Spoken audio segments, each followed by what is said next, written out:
Yeah, this is again a question from Gerard. He asked about a scene that involves a character called Charley Pyegrave and Miss Mowcher. Now, if you've only read up to chapter 15, you haven't got to that point yet. But believe me telling you this story is not going to undermine your pleasure in getting there. In fact, it will help you because the story that I'm going to relate is about the most mysterious scene in David Copperfield.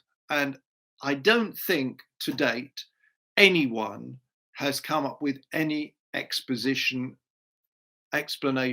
of what on earth is going on. So you get to this scene and you read it and you just go, what was that all about? And then you move on. And people just sort of brush it under the carpet because they don't get it. Right. So to give you a bit of background, there's two bits of background that you need. One is about the character Miss Mowcher. So Miss Mowcher is she's a dwarf, and she does people's hair. She does hair for people in society, and she goes around and does people's hair. And she just happens to be, I think, yes, she happens to be in Great Yarmouth, although she's based in London. She happens to be in Great Yarmouth when David and Dick and Steerforth happen to be there, and she happens to come across them, and she apparently regularly does Steerforth's hair and decides to do Steerforth's hair for him in the presence of David. And so you have this character who's about 3 foot tall, standing on a table and fiddling with Steerforth's hair and saying, oh, if it weren't for me, you'd be bald as a coot. And, you know, he's about 20 and has got a lovely head of hair. And then she starts, you know, putting stuff on his hair. And she's oh, I'm very volatile, very volatile. And she talks constantly, right? So she's just coming up with this stream of discourse, which seems to go completely above David's head, although he manages to recall it in, you know, infinite detail. So you have this, you know, this stream of verbiage from Miss Mowcher, and she tells the story about a character called Charley Pyegrave.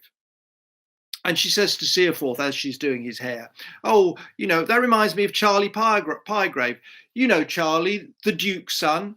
And Steerforth goes, a little, corroborating that this person exists, although he probably doesn't exist. And Steerforth almost certainly doesn't know him.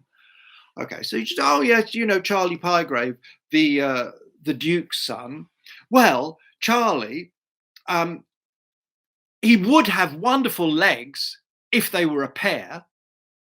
If they were a pair. So he's got uneven legs.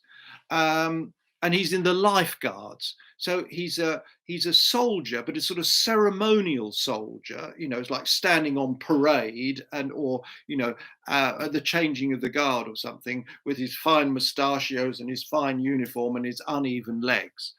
And so she's telling this story about this Charley Pyegrave. She says, Charlie, bold as brass, he goes into this shop and he asks the woman in the shop. He says to her, can I have some of that Madagascar liquid?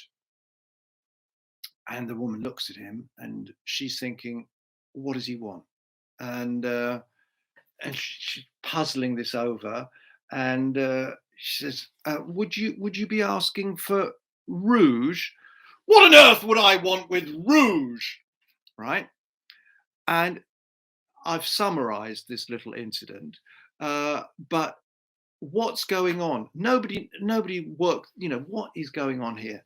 What you need to understand is that Charley Pyegrave is being presented as a complete upper class twit, right? He is meant to be a total idiot who knows nothing about anything.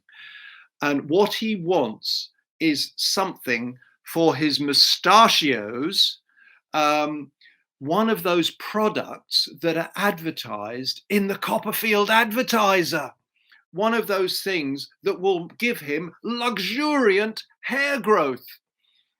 Only he's so stupid, he can't remember what the product is called. And he asks for Madagascar liquid, which doesn't exist. Well, it does exist because I've done my research, because I was thinking, what on earth is going on here?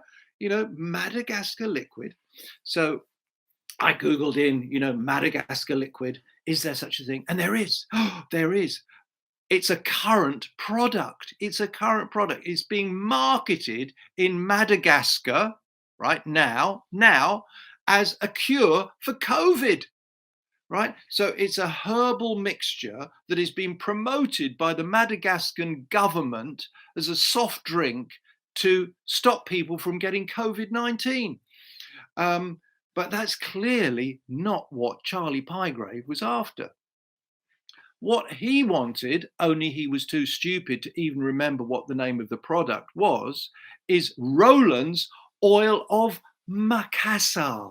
So what he wanted was Macassar oil, and Rowland's Macassar oil was a product that was touted all over the United Kingdom in the mid-19th century, with adverts showing women with hair flowing out of their head, cascading down to their ankles. They just put this on their head and it sprouts, like bamboo or something.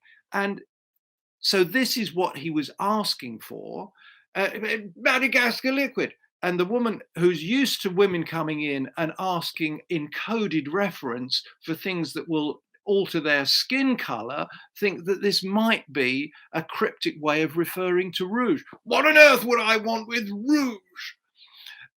So it's a classic example of two people talking completely at cross purposes. It would have been perfect in a Beckett play. It would have been great in Monty Python, but it's in Dickens. And when I finally got the joke, I literally fell off my chair. So I don't expect anybody at this moment to be falling off their chair laughing at that joke. But when you get to it, at least you'll have an idea what the subtext is to that story and what Miss Mowcher is going on about.